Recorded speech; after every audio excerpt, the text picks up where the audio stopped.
Today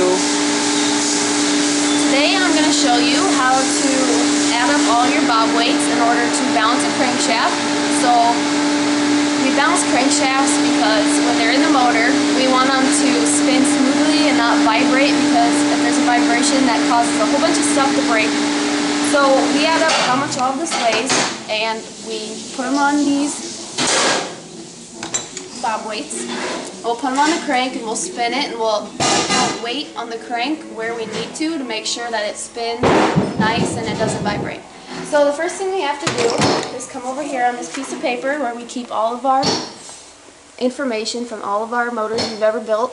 And I already wrote down Tim's name. This is for Tim Arp, and the date and the CID.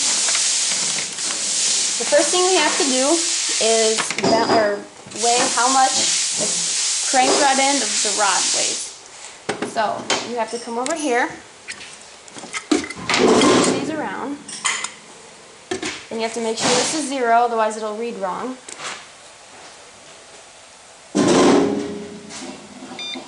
Okay. You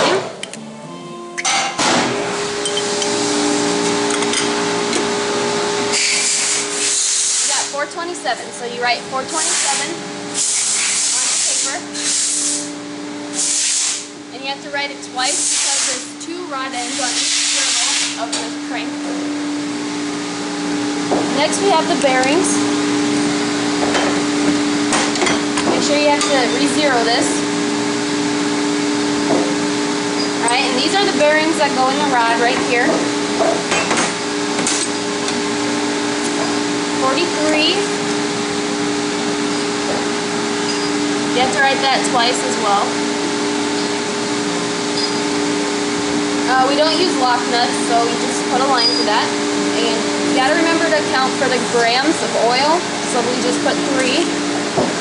Now you have to weigh how much the piston weighs. 415.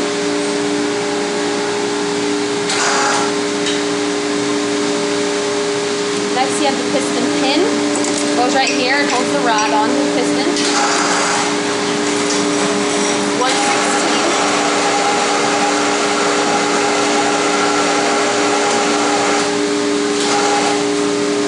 Next you have the piston pin locks, which are right here.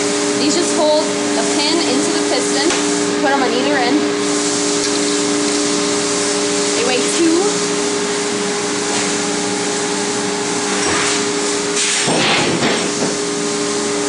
You have the piston rings.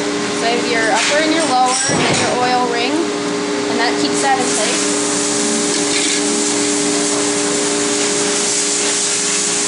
33. And you have the piston end of the connecting rod now, so you have to switch these around.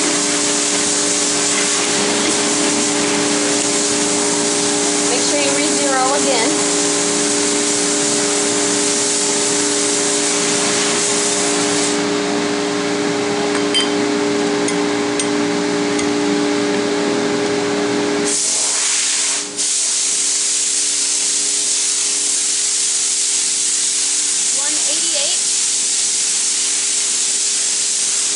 Alright, and now we add it up. The calculator isn't sitting here, so I'm just going to use my phone.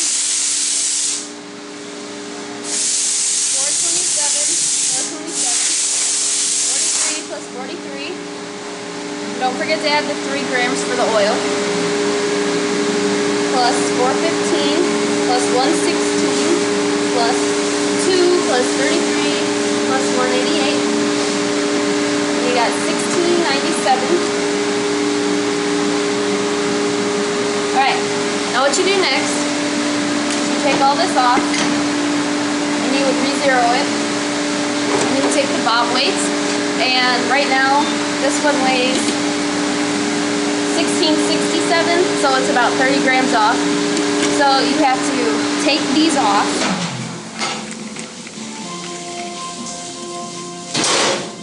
And you have to put these on accordingly, and you have to make sure you put them on evenly, otherwise that'll throw off the balance too. I'm not going to do that right now because that takes too long.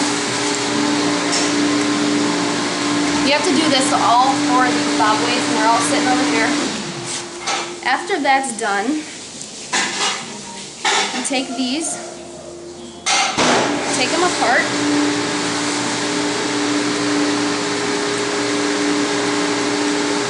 And you have to put them on the crankshaft, on the journals. So you put them opposite of the counterweight, like this, maybe. There we go. You also have to make sure when you look at it, this is sitting level, which it is. And you got to make sure it's sitting in the middle of the journal too. And you just flip this over, grab this little tool. And it doesn't take much, you just got to barely tighten it up. Do the other side.